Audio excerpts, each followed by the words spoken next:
So just to start off, your thoughts on Minnesota here. Yeah. Well, obviously they have a really good front line. Cooper has really helped them as their point guard, a guy that can shoot the basketball and break you down and make plays for others, make plays for himself.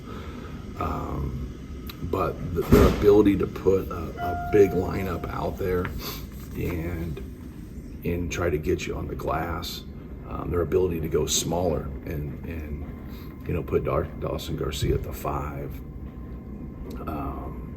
causes problems.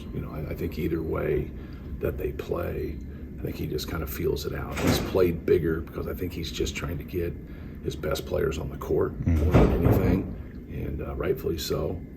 But, we got to be prepared for them to have big lineups. We have to be prepared for them to have smaller skill lineups too.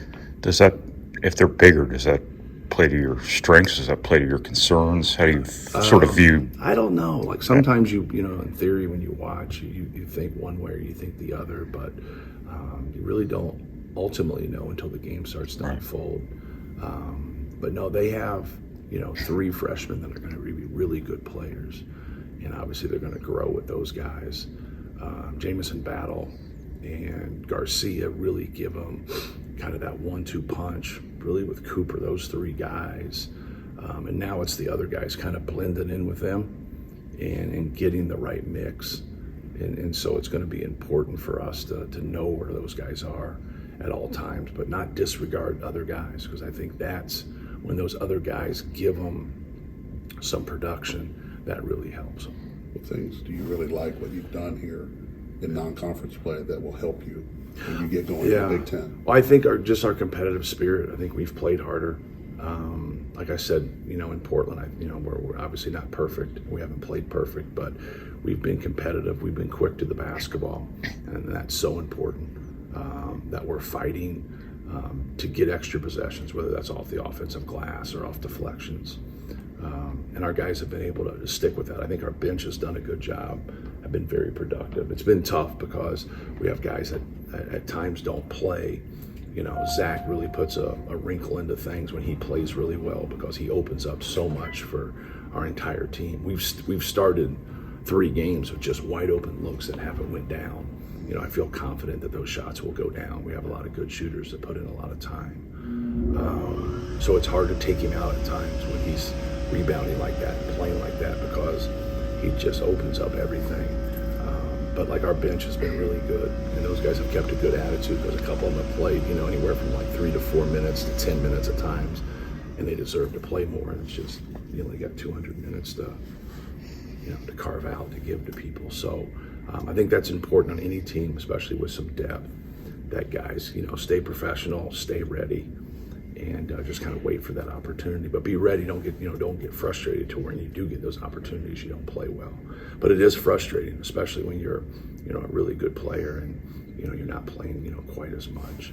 But you got to be able to sacrifice for the team, and that's what they've done. And so I've been pleased with our bench, and our starters have done a really good job when they've come back in the game.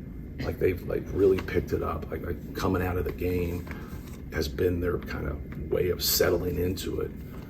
I wish they would settle into it, to start, but I think that's kind of the process that we're in right now. Why does this team get frustrated with some of your starts? Because out in Portland, you're missing wide open looks, right? And then another game, you're just turning it over left and right. Correct. What is it about the makeup of this team that doesn't get frustrated? It doesn't let it affect them? Yeah, well, I think they do get frustrated. I think they're, when they sub out, they're allowed to kind of settle down and take it in and just be simple. Like some of the things that we're doing to start the game, especially the turnovers, is just not being simple and being fundamentally sound.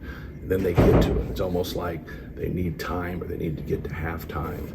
It seems like we play much better in the second half, especially the last 10 minutes, which is a good thing. You'd rather play better at the end of the game than you would if you're picking. You'd prefer to play, great the whole time. Just, you seem to have a good amount of trust in Waddell. Just. You got to find him more minutes, and that's a hard thing to do. It's hard to play 10, as we've always talked about with that. But just him getting confidence and getting going, it's hard when you don't, get as many minutes. But no, he's done some really good things, and that's what's hard. You say that, and then if I was the player, I would say, well, then play me more if I've done some really good things. So, but it's like I've said, it's hard to play 10 people at that time. You know, he can defend. He's long. Other night, like if he wasn't coming back from that when he got his shot blocked, he just would have dunked it. You know, but like that's kind of part of, you know, getting back in the swing of things for him.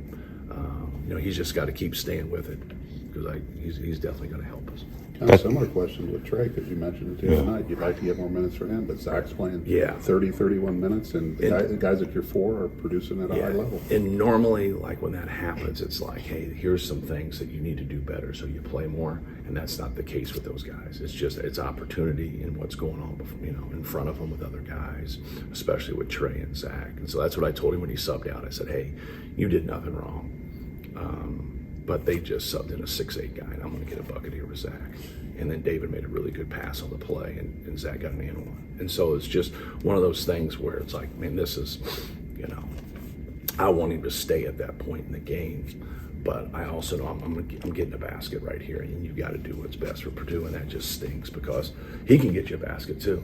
So it's not like he can't, you know, like, because when he goes in the game, he normally does.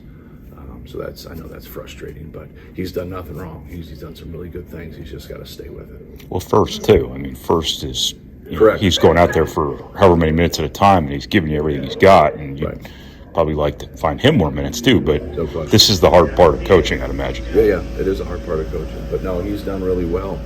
He's brought a lot of energy. He's rebounded. He's been active. And that's what he needs to keep doing. And then, you know, those guys, Braden found him the other day for that 3. He missed a couple others that he's going to make. But no, he's played really well. He's done some good things for us.